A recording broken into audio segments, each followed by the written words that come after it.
Hello fellow Silver Saints, I hope you're all doing well. My name is Ashley and this is the Library of a Silver Saint where we talk all things books. How on earth are you? I hope you are doing well. It is a Sunday where I am today, Sunday afternoon. It's been good. It's been good, guys.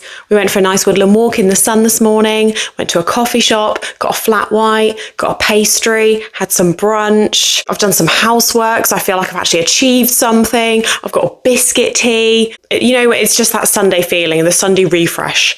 It was very much needed this week. Last week was quite stressful. Lots going on at work and things. Whew, stressful, so much needed today. And also to brighten, actually, I will just quickly say, little update, I do have my Ash Drinker tattoo. She happened yesterday. If you follow me on Instagram, you'll have seen. I'll properly talk about her in a different video, maybe in a wrap up or something. But she's there, she's here, she's on, and I love her to pieces. I will talk about her in another video, not today, because the video that I want to do is, it's too long to be able to talk about her as well, but I will just be like, yay, there she is. That's why I'm wearing my Silver Saint t-shirt, because it's Silver Saint Sunday, guys. Silver Saint Sunday. Right, I need to sip because I'm losing my voice already. Oh, sip, lovely. Right, I wanted to do a really happy video today, something that is going to make me smile, something that's going to make you smile, and obviously all of these videos make me smile because we're doing my favourite thing, which is talking about books. However, I talk about books all the time. That's what this channel is all about. So it always brings me joy and happiness, but even just cherry on top is talking about my favourite books. My favourite books, the best books that I feel that I have read. And the other day I spoke about some of my favourite non-fantasy books. Not all of them, there were loads of books that I missed from that list. I've got lots of non-fiction reads, more fiction reads. Those were just a few because there are many. But today I was reflecting on some of the YouTube videos I've watched this week by some other awesome creators. And one that I watched this week was a channel that I religiously watch and absolutely adore, which is the Brothers Gwyn. And they posted a video about some of their top 10 books of all time. And I thought, I think some of mine are quite predictable, but if you are a new subscriber or somebody who is only seeing this video and one of my videos for the first time and you don't really know the kind of thing that I like, then I thought that this would be a good introduction into the kind of books that I like. And so I thought I would do my very own top 10 reads video. This is specifically fantasy. I've gone specifically fantasy for this list because that is my favourite genre to read. And this list is constantly changing. And honestly, it was really difficult to narrow down my top 10 because there are books that some days I would say are in there and some days aren't. It depends how I'm feeling. Most of these, though, are pretty much constantly in my top 10. So I thought I would give you a little update, and some of these are relatively new additions, so I thought for anybody who is new, who doesn't really know me and what sort of books I like, then this might be a good way to get to know me a little bit more. So if I'm going to squeeze all of these in, I need to get a move on. So I'm going to start with number 10. Now, for some of these, I will be holding up the book that is my favourite because it will be a series, and for some of these, I'm just holding up a book from that series because it's impossible to choose. And for a lot of these series, I'm not completely up to date, so that it might change. But now this is a bold statement, guys. My first book, number 10 on the list. This is a bold statement because this is a huge series, and I've only just started it. I'm only scratching the surface of this series, but I think it's going to be a favourite. And at the moment, it is. And it might be a bit of recency bias, but honestly, I'm absolutely adoring it. And the fact that I constantly think about it and want to pick it up all the time makes me think, yeah, this is valid. This is it. And it's going to be Berserk. I've picked up volume 1 because this is a bit tricky. There are over 40 volumes of Berserk. This is a manga, fantasy, grimdark horror series, but I'm including it because it is definitely fantasy related. This is a manga, fantasy, horror series by Kentaro Miura. No, I did say that right. And I recently started this series after speaking to quite a few people about it. Elizabeth Reads Fantasy, I believe Vivian's Library on Instagram spoke to me about it a little bit, and Jake from Nerd Level Rising. I know that Ed from the Brothers Gwyn loves this series too, and I'd heard so many people talking about it, and I thought, you know what, I need to give this a go. I did. This is at the moment, obviously, I've only scratched the surface of this series, so I don't know the ins and outs, but predominantly we follow this character who is called Guts. So he's our main character, and at the beginning of the series, I'm holding up volume 1 today, we are introduced to Guts when he is an adult, and he is known as something called the Black Swordsman. So he walks around with this huge sword and just seems to be on a path of absolute destruction. And wherever he seems to go, people seem to be really miffed off with him. People just don't seem to like him at all and what he's doing. But he's incredibly powerful and seems to have vengeance on his mind. And we follow him through some really dire, difficult, horrendous scenarios with different with wars and battles, and it's kind of very sort of Middle Age sort of esque. There's like castles and dungeons and, you know, like say like battles and things like that. We follow him as he traipses through across the land to what goal he wants to achieve, I'm not sure yet, but he is traipsing across the land, defeating enemies one by one in lots of corrupt areas of the world. And then we start, as you progress through the first few volumes, you then go back in time and are introduced to Guts as a child. I am now on that part of the path where I'm now sort of discovering what has happened to Guts and what's happened to him, how he's grown up and how he's become this character that he is. It's devastating. It's incredibly dark. There is a lot of horror elements to this. So there's quite a lot of gore and I want to say sort of magical creatures, but that's probably a little bit too soft of a phrase. You know, there are some really quite disgusting demons and things, and it is gory. It is quite gory and so very graphic. I know that there is a lot of controversy around this series. A lot of people find it, you know, maybe crosses a few lines a bit too closely, but obviously completely depending on people's preferences when reading and things like that. There are some parts that are seen as very extreme and very graphic. So I definitely think if trigger warnings are something you wish to check and do regularly check, I would highly recommend checking before reading this. But this is my first manga series. I'm just so hooked. I'm so engaged. I'm so interested in Guts as a character. I feel so connected to him and this path that he's on. Again, this is not necessarily a good character. He's not moral in a lot of ways, but when you learn about his past and what's happened to him, my goodness, the heartache, crikey, it's intense. But it's just beautifully done. It's beautifully done. It's so clever. It's so intricate. It's so layered. It's fantastic. So Berserk is definitely on my list, and it might change in the future. It might change, and because we all change as readers, but at the moment, Berserk is in my top 10. Number 9. I'm going to try and go as quickly as possible because otherwise you'll be here till Christmas. Number 9 is going to be A Time of Courage, book 3 in the Of Blood and Bone saga by John Gwynne.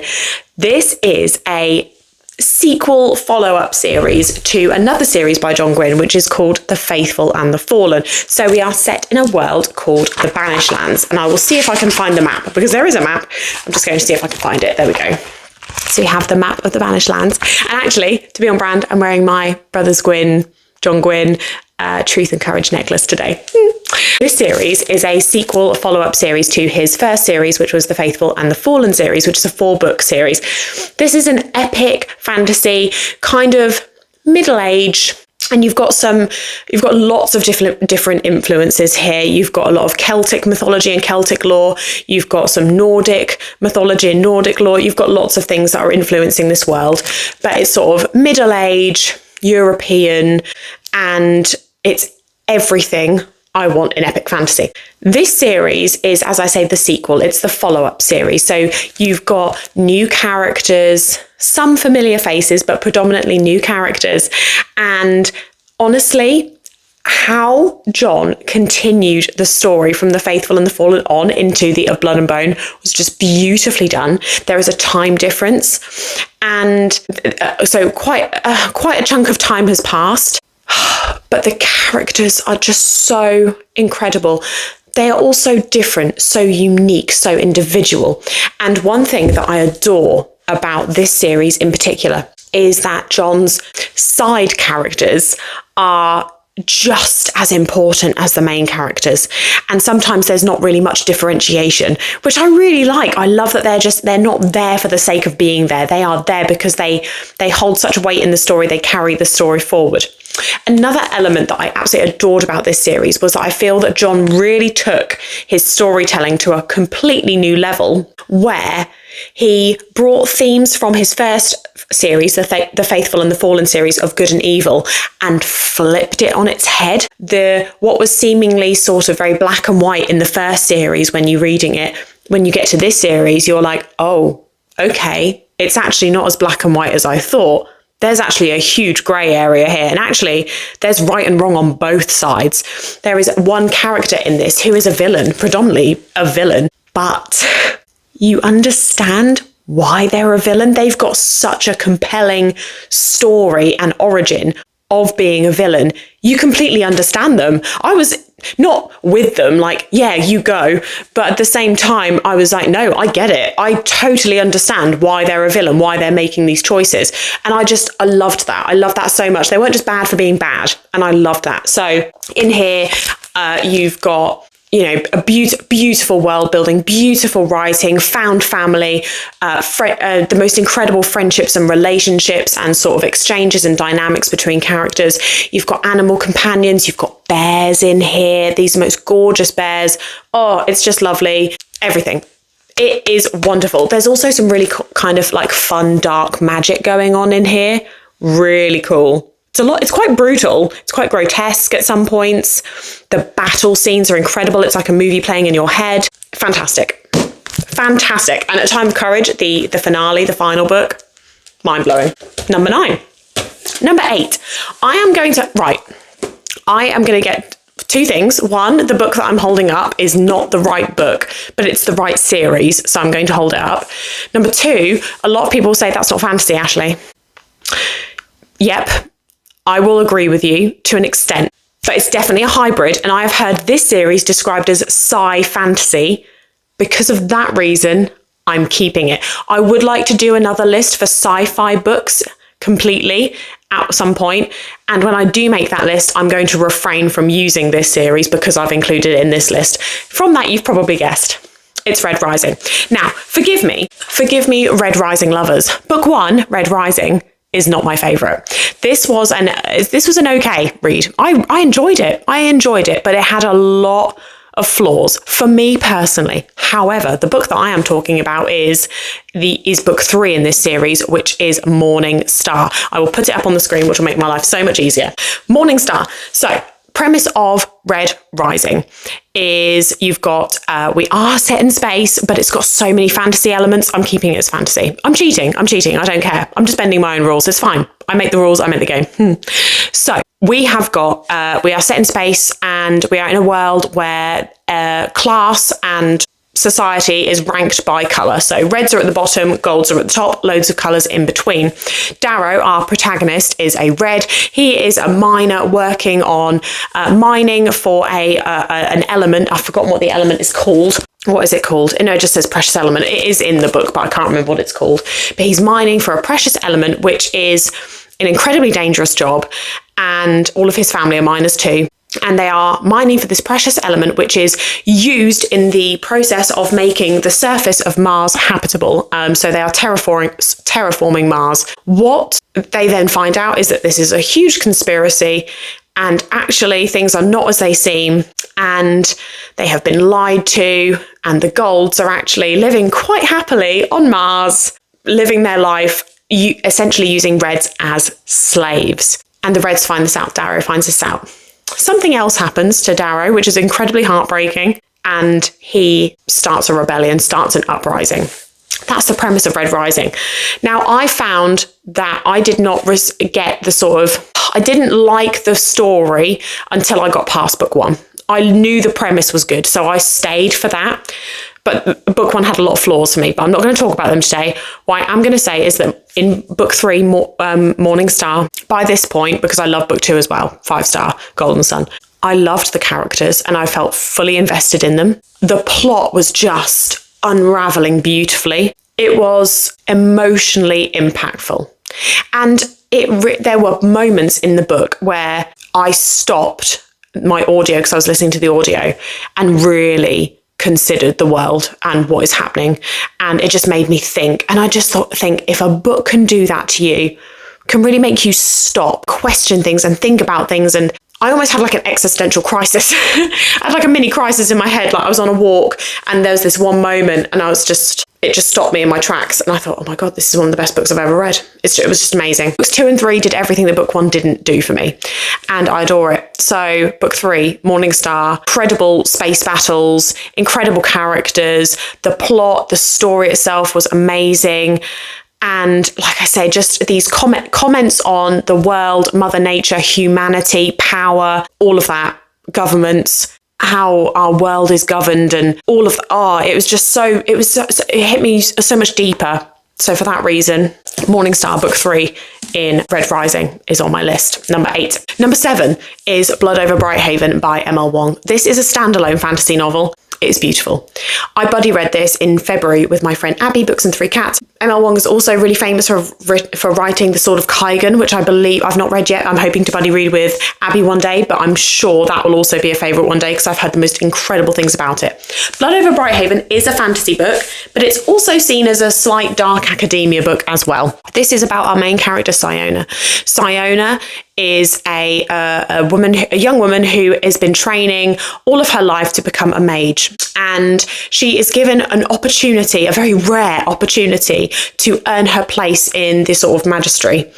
And she takes lots of exams and she does it. She's successful. She becomes a mage, the first female mage in a very male-centric, male-governed world. As Siona takes on this role, she is pushed and prodded and targeted by her male sort of colleagues and cohort, but she has a mentor and her mentor is incredibly supportive of her and really wants her to do well. Siona then encounters a man who is her janitor, but is then given to her to work for her because she's not given a proper sort of help secretary sort of person like all the other men are. They forgot to give her one, so she ends up with the janitor.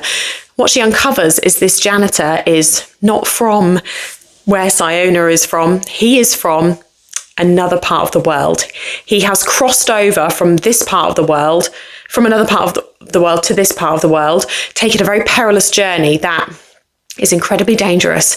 And people from that side of the world are seen as outsiders and they're frowned upon and they're not usually allowed in.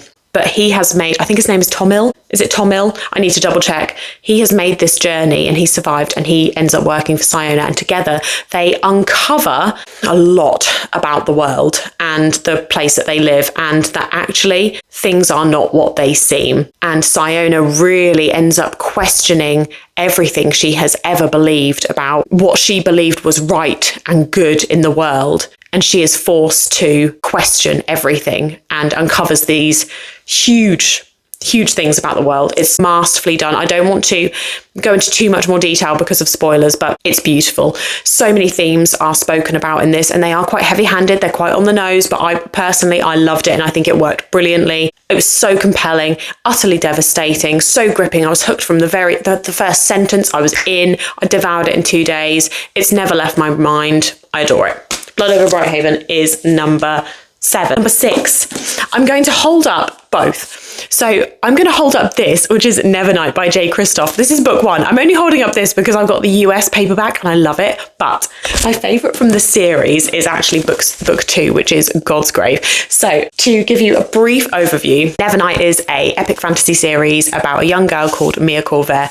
It's set in a sort of Roman-esque empire. And when Mia is very young, her family are utterly destroyed by the government. She then sets out on a path of vengeance. What was it that Ed said? Ed said something on the Brothers Gwyn the other day. Revengeance. That's what Mia is doing. She's on her path of revengeance.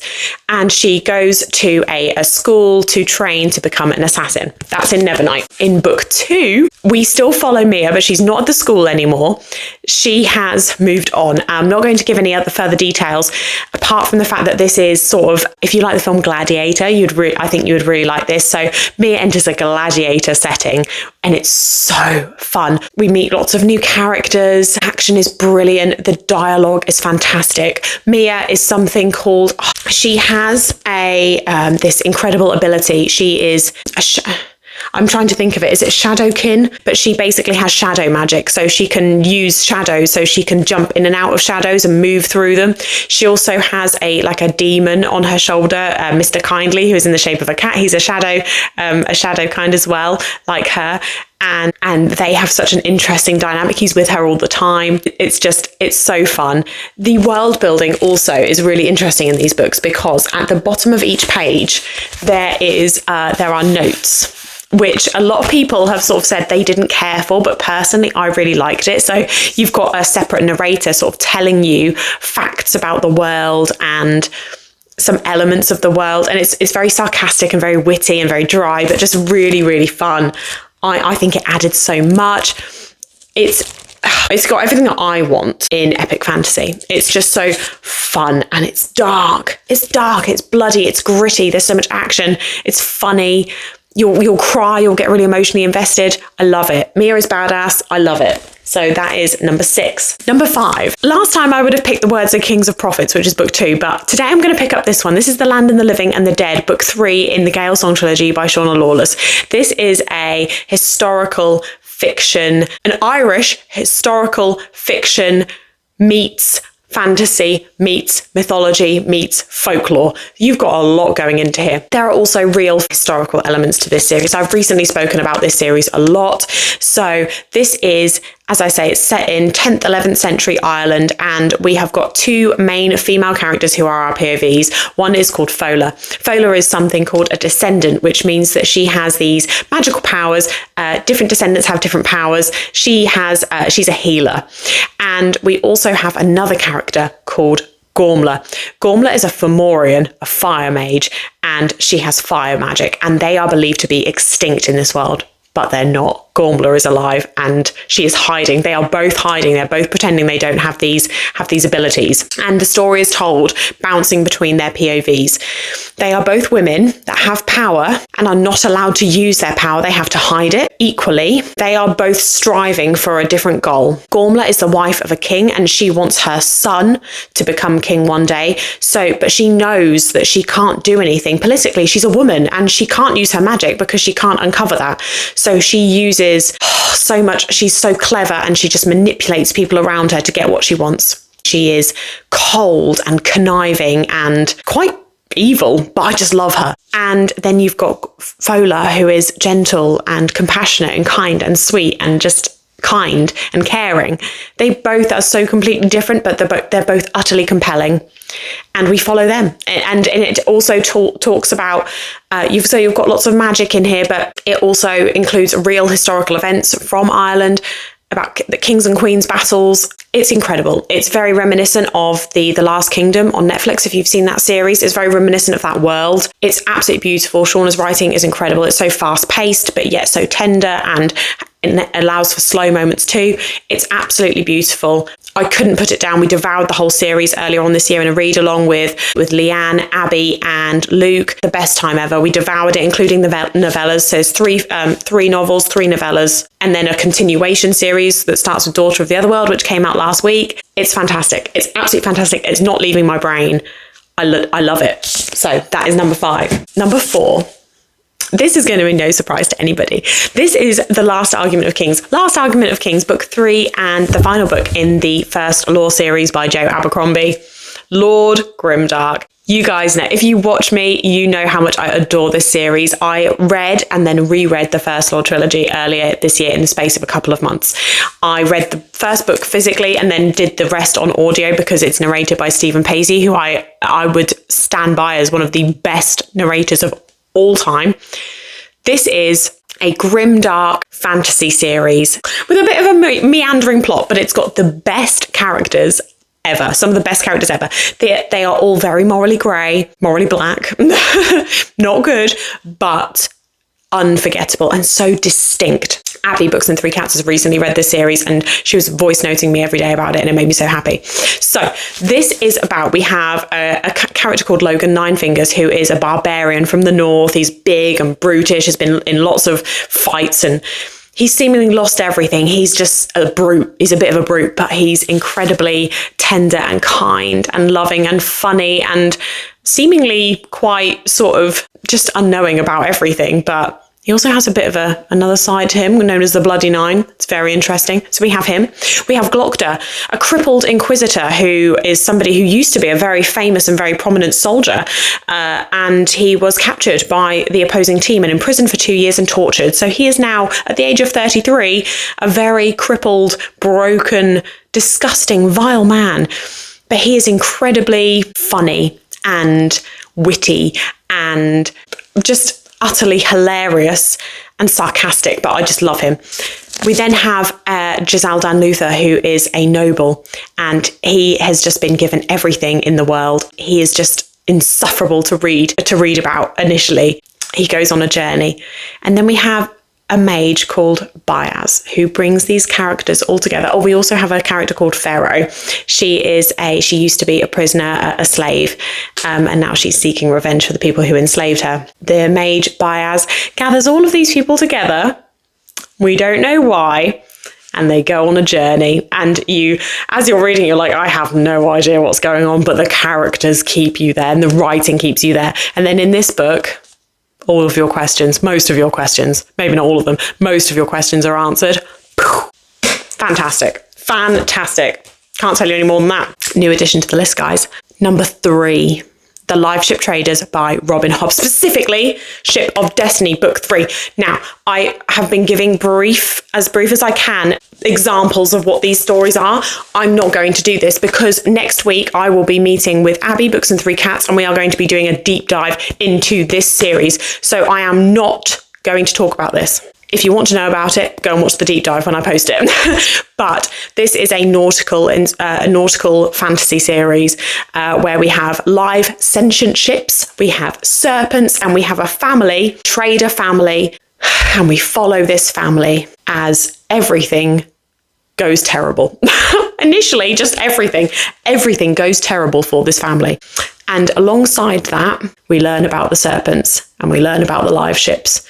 And it's in the great, so this is a 3-book trilogy that is set in the realm of the Eldlings by Robin Hobb. So it's a huge series, but this is a standalone trilogy that you can read on its own. It blew my mind. It blew my mind. You'll see if you watch the deep dive with Abby, you will blew my mind, consumed me. These are big books. There's 3 of them, and I devoured them in about 6 weeks. Amazing. Number 2, my second favourite book of all time, Ruin. Book 3 in the Faithful and the Fallen, you might have recognised it, series by John Gwynne. This is the first series that I was speaking about earlier with A Blood and Bone.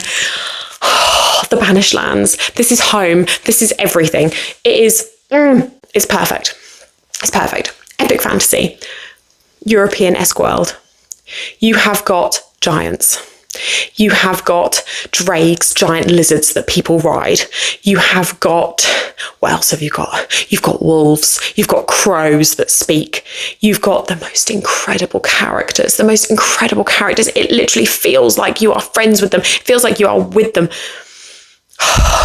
The side characters, the main characters, you can't differentiate. They're all the same. They are one. The most vile characters as well. Like, you think, I want to push him off a cliff. Yeah, I'd do that. Vile. Just awful. Oh, it's so good.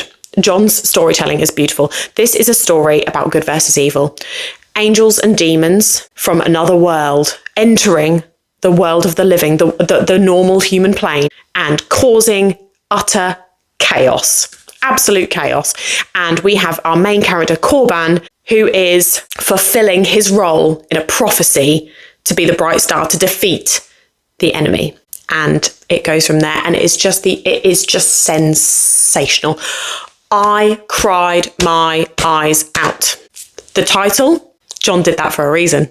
He did that for a reason. It's called Ruin for a reason. Wrecked me. Absolutely wrecked me. I think about it every day. These characters live rent-free in my head. The story lives rent-free in my head. Every now and then I sit and think, I got to read that series. I was lucky enough to read that series.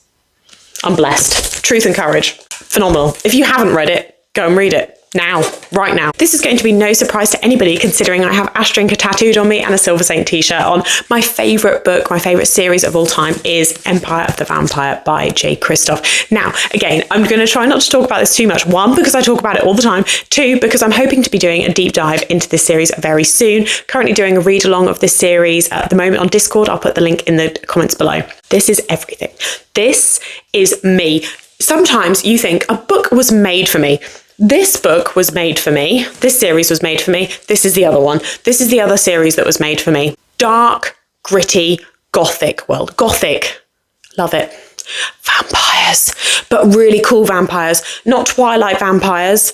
Not like different vampires that have been circling around. Like very traditional vampires that really remind me of the vampires in the film Van Helsing. If you have seen that. If you like Van Helsing, read this. This is very Van Helsing-y.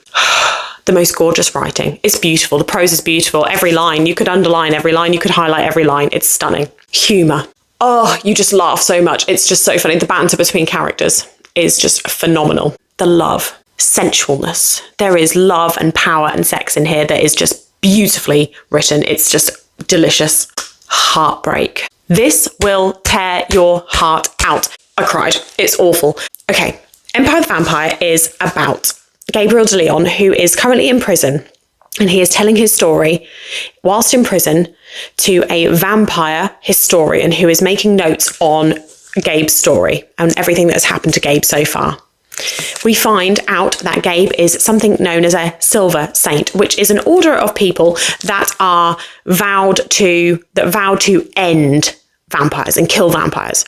We live in a world called Eladean, and this world is in utter peril at the moment because a natural phenomena known as day's death has ruined sunlight forever. So the sun does not shine properly. It's a little bit like a candlelight, but just tiny. So nothing can grow. The land is desolate. Destruction is everywhere. It's disgusting. It's vile. People can't live. They're all eating mushrooms and potatoes. It's an absolute nightmare. However, in this world, when you don't have a lot of light, some people are able to thrive.